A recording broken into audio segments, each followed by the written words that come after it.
Well, hello again, everybody, for another episode. And today, our special guest is Rebecca Thomas.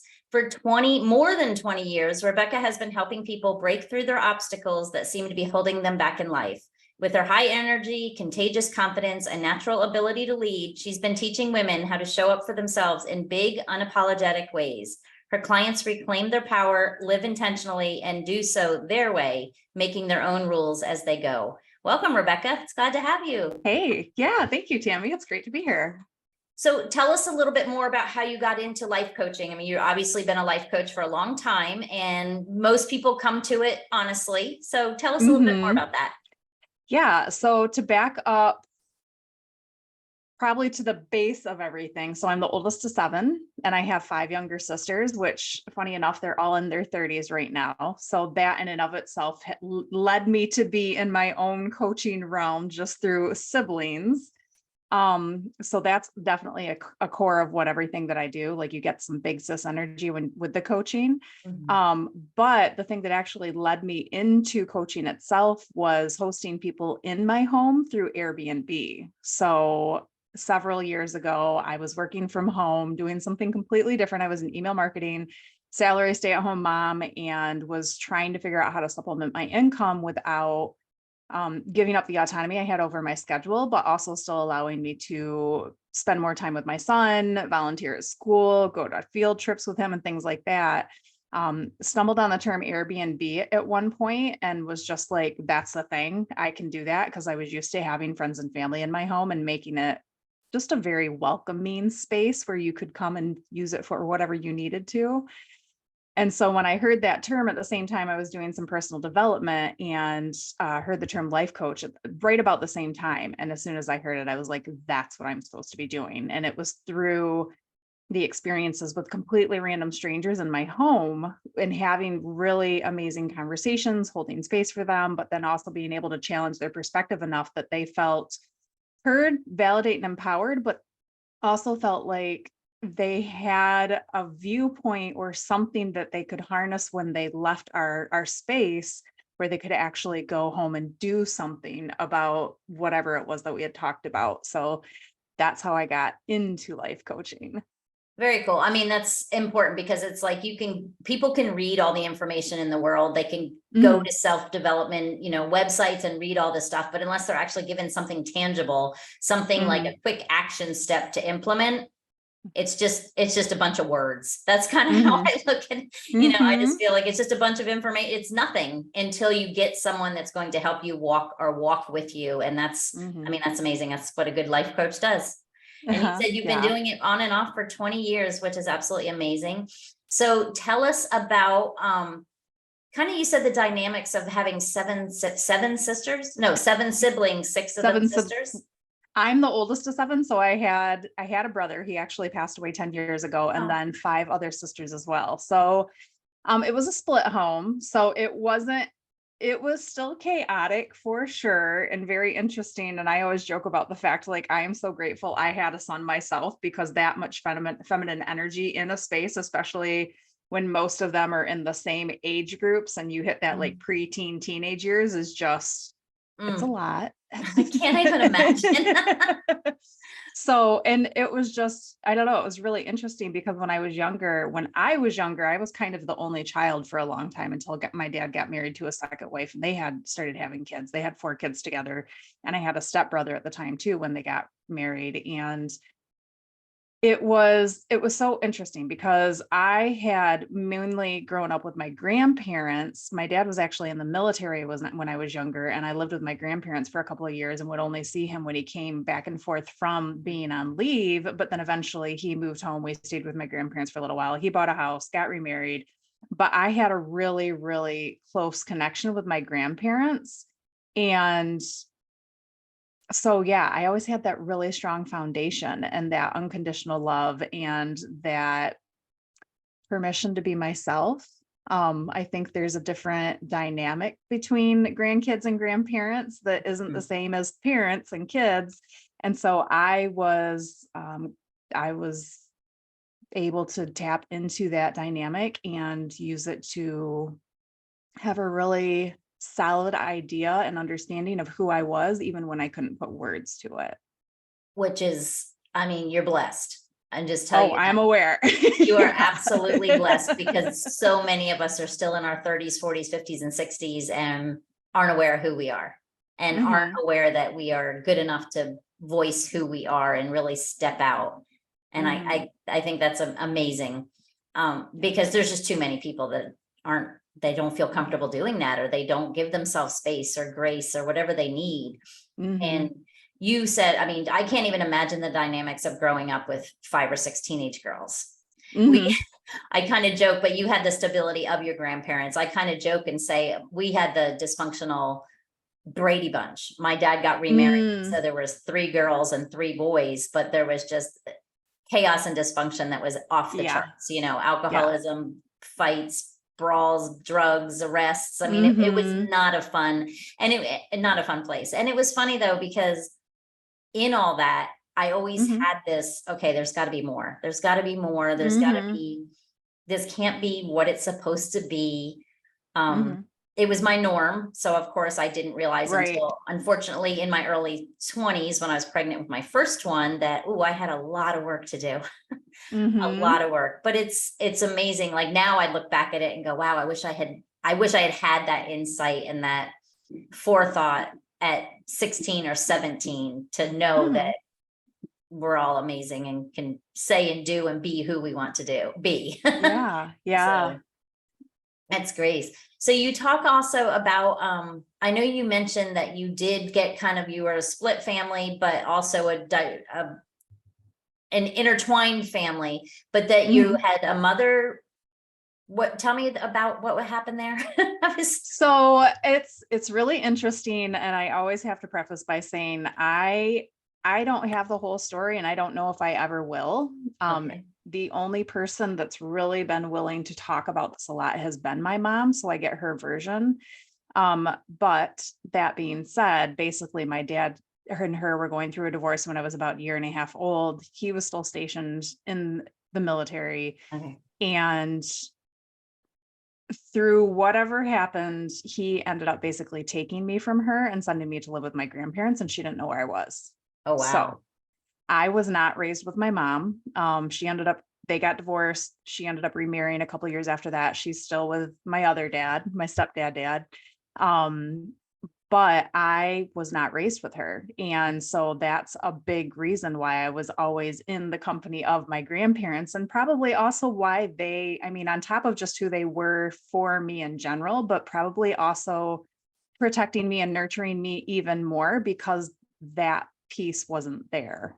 Absolutely. Absolutely. Do you have a good relationship with your stepmom? So my stepmom, the second wife, we are on wife number 4 now. Oh, wow. Okay.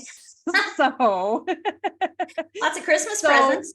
I yeah, so actually, yeah, my dad, they ended up getting divorced when I was, gosh, 19 or 20 when they got divorced. So they were together for quite a while. They got married when I was 7. So they were together for like 13-ish years because I Mhm. can't remember that young, like how long they were dating before they got married. But yeah, I still occasionally connect with her. There's no hard feelings. And it's funny because like growing up, I could not stand her. We did not Mhm. have a good relationship. It was very toxic. And so when I was younger, I was very resentful. And when I was a teenager, I actually ran away from home.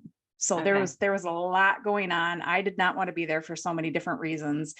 And on the other side of that, once I had my own son, so mind you, when I was growing up, like I said, it was me, my stepbrother, 4 siblings. And at one point, there was also a cousin living with us too. And we were all within, probably 10 years of each other. Mhm. Um, but when I had my one child, I was like, holy cow, this is a lot. No wonder. Like, no wonder. And on top of that, when I was younger, I was privy to learning about some of the things that had actually happened to her when she was younger too. So things that contributed to her own trauma. And so that when I had my son, that's where things really started to come together. And I had a lot of compassion and understanding. and forgiveness too for the entire situation, because I struggled a lot with just one child, let alone with, Right. 6 kids, 7 kids, on top of never really getting help for the things that she had also navigated when she was younger. So yeah. Well, I think that's important too, to be able to give grace to people, because that's when I started really doing my serious healing, was when I understood that my parents didn't mean to do what they did. They were Mhm. fighting their own demons. I mean, they had both Mhm. been, I mean, just bad circumstances, Mhm. but it was nice to be able to say, okay, alcoholism is a disease, all those Mhm. things were from a disease. It was coming from her just trying to bury and hide and just Mhm. survive. Like, my parents were in survival mode my whole life. So Oh yeah. of course I kicked it, I took the brunt of that. And Mhm. yeah, it was when I was 26, pregnant with my first one, had no idea what unconditional love even felt like.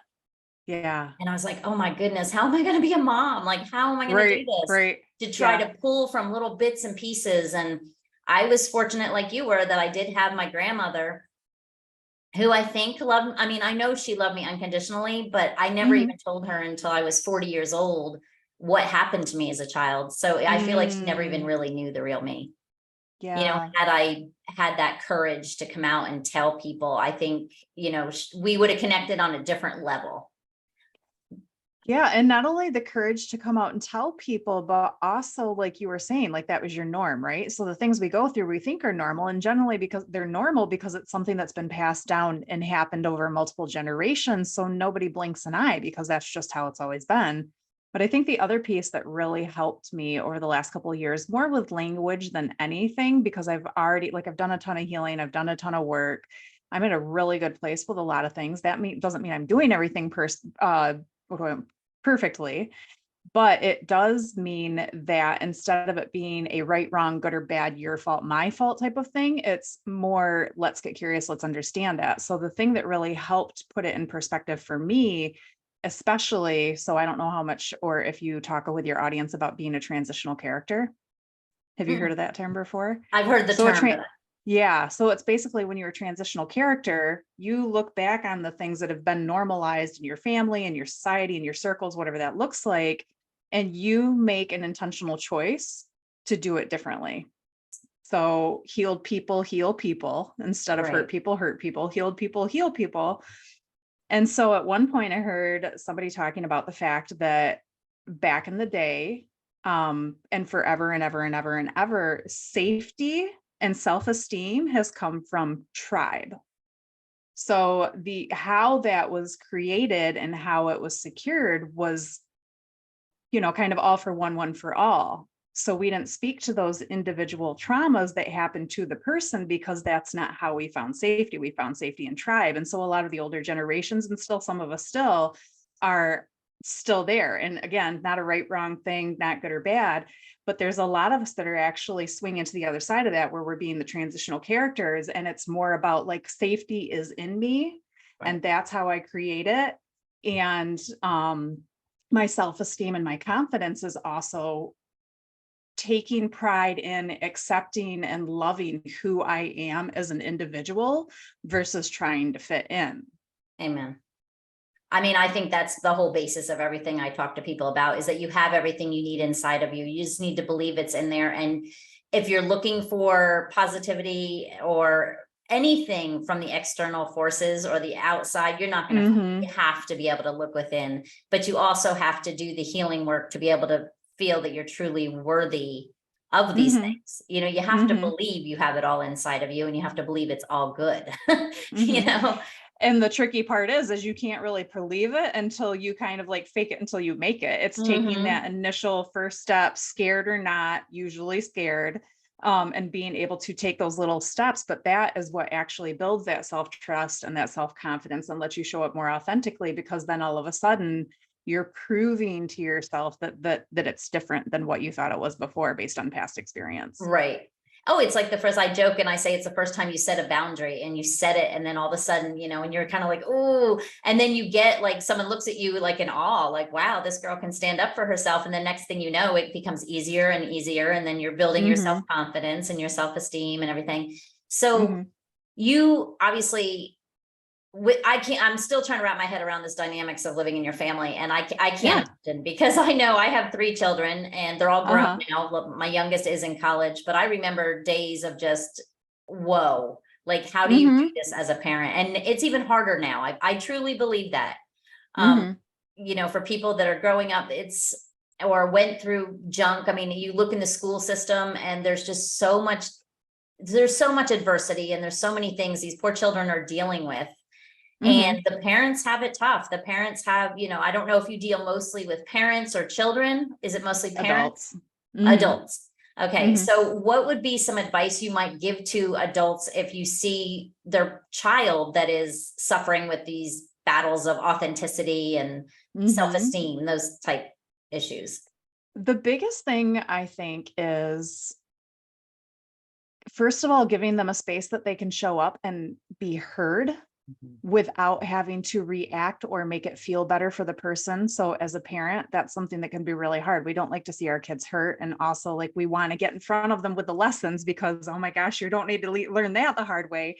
But a lot of times, like, we can't rob people of their lessons. And that's actually where a lot of that disconnection from self-trust comes from.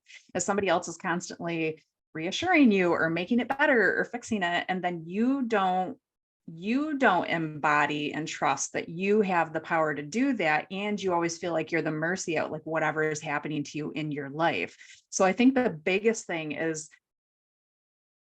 be very intentional about hearing the words that they have to say, not taking them personally, because it's parents. It's also, of course, like, that's our kiddo, right? So what's more personal, especially when you're dealing with preteens and teens, than the things that they have to say because they're hurting or they want to attack or they're testing the limits.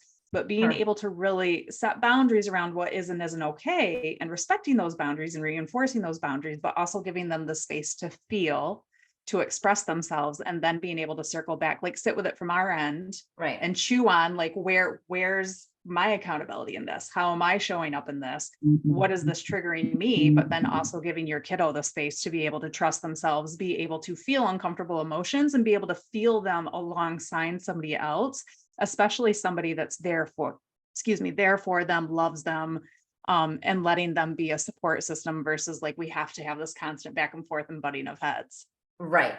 Oh, no, 100% agreed. And emotional intelligence, I swear, I think it's something they should teach in school. They should, Mm-hmm. and there's roundabout ways of doing it without being, today we're going to have our emotional intelligence class, Right, right. but just and it's hard because some of the, like I said, I started my healing journey at 26 when I was pregnant with my first one, but you better believe I made some mistakes because I was at the Mm-hmm. beginning of it. I was just Mm-hmm. starting to really unravel the layers and layers and layers of, Mm-hmm. I just flat out put it, damage. I mean, emotional And damage, meant yeah. all kinds of damage.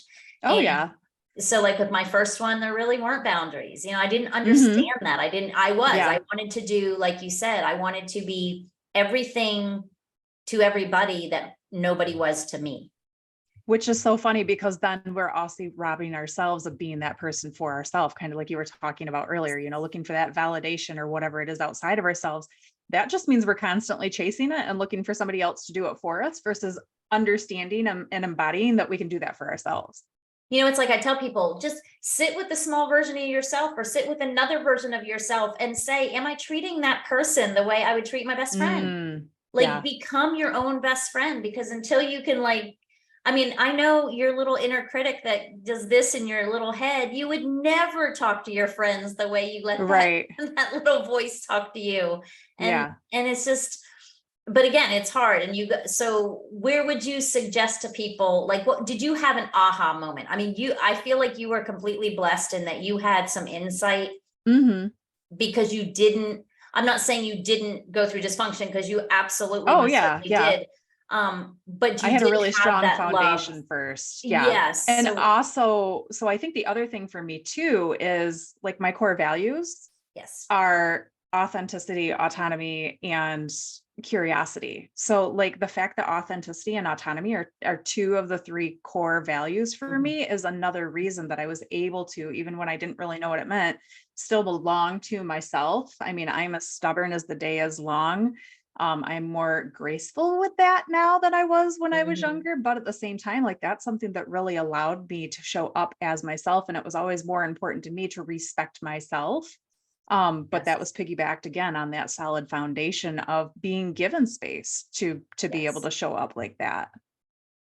So what would you say is a first step to someone who is listening to this? Because a lot of the people listening to this relate, and a lot of people listening to this are like, I don't know where to begin because I don't Yeah. have that self-respect at all. Yeah. So I guess what would be the end goal in that? Do you have one, or do you want me to just speak to it in general, or? Speak to it as far as someone that is listening, that is, a lot of the people that I deal with are really literally at that beginning stages of awareness versus accepting that until they do Mhm. something about what has, their subconscious beliefs and all of that stuff. So that nothing's going to change. So they're Okay. really just kind of coming to terms with, okay, what was done to me as a child or not done for me as a child, Mhm. regardless, Mhm. has really changed who I am. Where do I begin? Mhm. So I would say the big thing is paying attention to how you feel. And even if you don't have language for that yet, honoring and recognizing that something feels off, something feels uncomfortable, something feels like you want to change it. And it's okay if you don't have the answers for what that looks like or what the language is. That's okay. But honoring that and paying attention to it and not ignoring it, because the more you ignore it, the more it's going to hit you in the face. The more it's going to be like, oh, didn't learn your lesson yet. Okay, here I am again. So I Yep. think that's like the big signal in the beginning. But I think the other thing that's really, really important is curiosity. Yes. So again, it's so easy to do that. Something's wrong with me. Something's wrong with them. It's their fault. It's my fault. I'm a bad person. They're a bad person. This was a bad thing.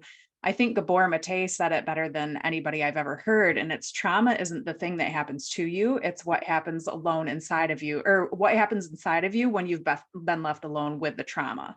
So Absolutely. that means you weren't given the support, the coping mechanisms, healthy coping mechanisms, the tools to be able to navigate that. So what did you do with it? The best that you knew how, but you're still carrying all of that moving forward. So I think getting really curious around the things that don't feel right anymore, and choosing not to judge it for yourself or for somebody else, and not Mhm. trying to not trying to control how somebody else shows up, because we can't do that, right? Mhm. But starting to recognize like what is and isn't okay with it, how does it feel, but then also where did this come from? So that understanding of, why do I do that the way I do that? Why does that make me immediately pissed? Why does this? Why does that? Because those feelings are there as information to help inform us. And the more that we can get curious and sit with them, not only does it normalize it, but then you can start taking that information and building healthier boundaries. And those healthier boundaries are actually the thing that allow you to operate from your integrity. And that's the thing that I think that, especially when we've been through a lot of trauma, especially as children, like it's that trust piece, right? That self Mhm. trust piece. So when we can operate from our integrity with those healthy boundaries, we trust ourselves first, which means we also recognize where we have power to change things for ourselves or between ourselves and somebody else, and then be able to build that into self trust, which turns into grounded confidence, which turns into living authentically. Absolutely. I absolutely, yes, I love it. And just the self trust piece is so Mhm. I used to carry around when I first started. I remember somebody said to me, well, the first step was, how does that make you feel? That the famous Mhm. question you get from the therapist. And I didn't even know what feel meant. Yeah. So it was like, okay, write down a book, like just carry around. Right. And I still do it. I'll still jot down like, okay, so it is, so like literally like what triggered me, what made me so angry Mhm. so quickly when it wasn't a big deal. And you really have Yeah. to like, sometimes I'll write it down and then I'll lay in bed at night and I'll just be like, okay, why did I do that? Like Mhm. what would have, Mhm. and it's following that back and back and back Yeah. until you, Following the breadcrumbs. following the breadcrumbs, exactly. And I mean, it's huge. And I think I Yeah. agree 100% too, that awareness is just so much of the key because, we're barking out of our subconscious Mhm. behaviors and our beliefs and our subconscious system. That's Mhm. where all these things are coming from. And until Yeah. you get down those layers and really figure that out and kind of rewire Yeah. that. So I'm assuming a lot of what you do is those limiting beliefs and those rewiring of Uh-huh. the Oh, yeah. subconscious. Oh yeah. So Yep.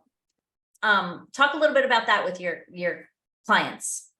Yeah. So it's so funny because a lot of times they'll come to the table and they think it's one thing, right? But again, they don't have the language generally. They're usually at that space where something feels off and they just know it's so uncomfortable they can't allow it to continue that way anymore and they need to do something, but they don't know what to do. They don't know how to trust themselves to do anything. So it's a lot of really taking the time to understand, again, like getting curious. Why are we doing things this way? Understanding how our families and friend circles have contributed to that. So even going back to what you asked me before, what are some things you can do right now as you're starting to see that something's off and you want to change it? Another key piece is making sure that you're putting yourself in spaces where what you're trying to do is already normal and healthy. Yes. Because when we try to set those new boundaries and do things differently, be that transitional character and do the healing, most people in our spaces, not generally because they're being malicious. Sometimes it does happen, but more often than not, like they just want things to be familiar. And so when we're doing those things in a new way, it's easy to diminish because in a way that's holding up a mirror to their behaviors too, right? Like all of a sudden you're challenging and saying something else is possible for you. Well, naturally, well, if it's possible for you, it's possible for me, but do I want to sit with that? So making sure that you're surrounding yourself with people that are already doing the work in a healthy way, can give you support, not necessarily commiserate, not necessarily use that. So there's a term called woundology, which is using trauma as social currency. So not necessarily in those ways, but normalizing the feelings, the conversation, and being able to, talk about like, is this what you experienced? What did that look like? What resources do you use? How did you navigate that? How did you get through it?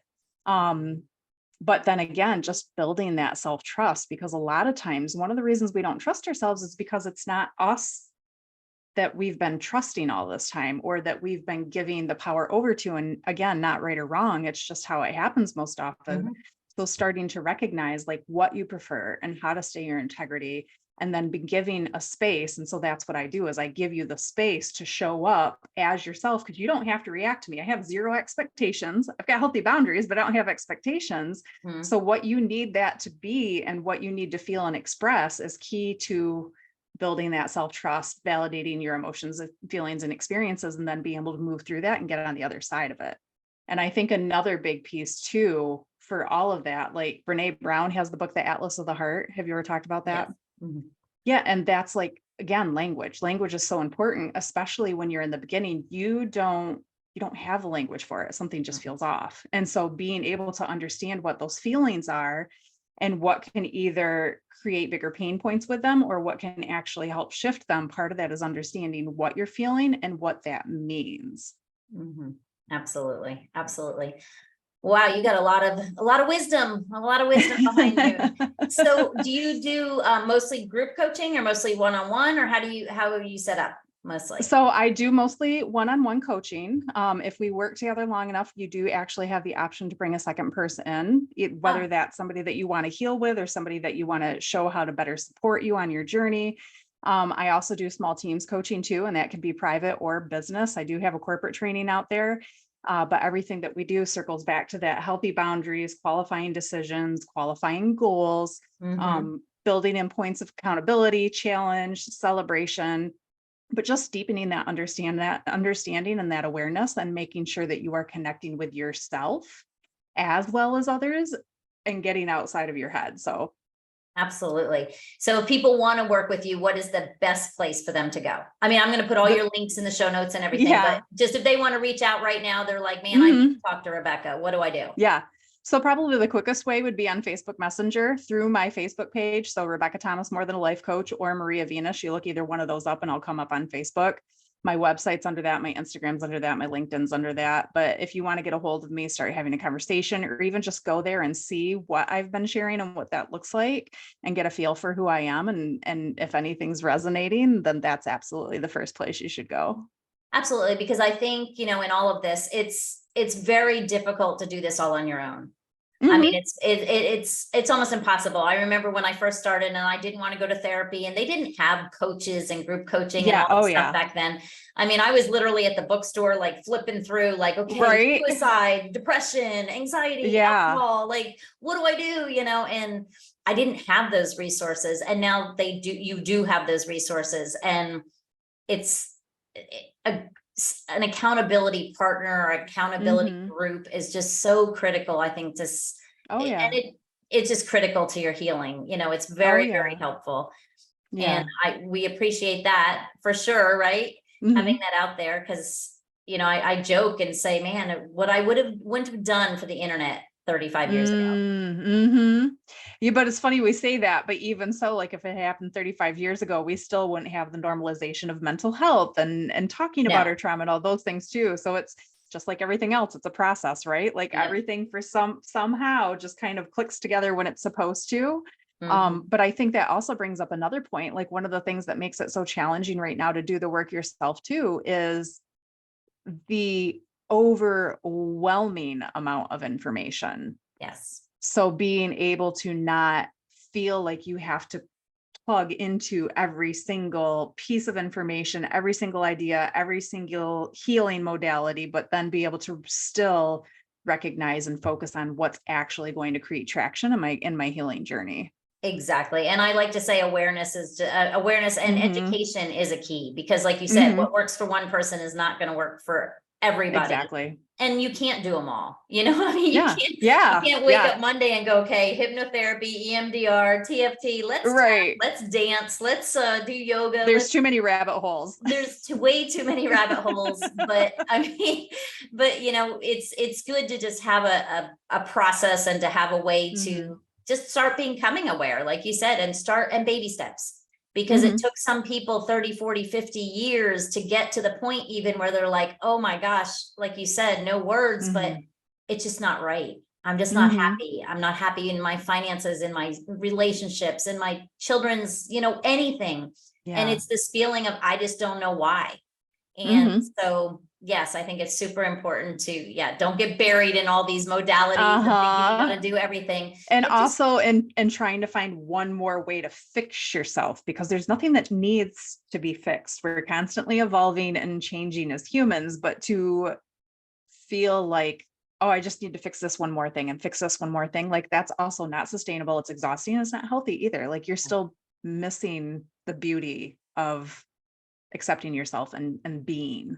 and I was just going to say, in all of that, you're missing just being. You're just Mhm. enjoying being, and just finding that joy, finding that Mhm.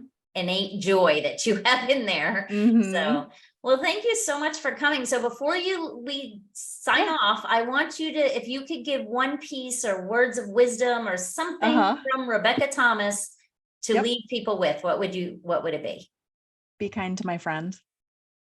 I always say that, especially working with women, which is the majority of what I do. It's so easy to, like you were saying earlier, the inner dialogue that we share with ourselves is hardly ever something that we would say to somebody else. And so when I'm starting to work with people, or even people I've just met, if we're not working together and they're having a rough day or they're sharing something, I always say, be kind to my friend, because if they haven't done enough work with themselves to recognize the self value and have compassion for themselves, it's still hard to show up for ourselves. But when you put the language that way, it's like this little life hack where it's you, I'm still asking you to be kind to yourself.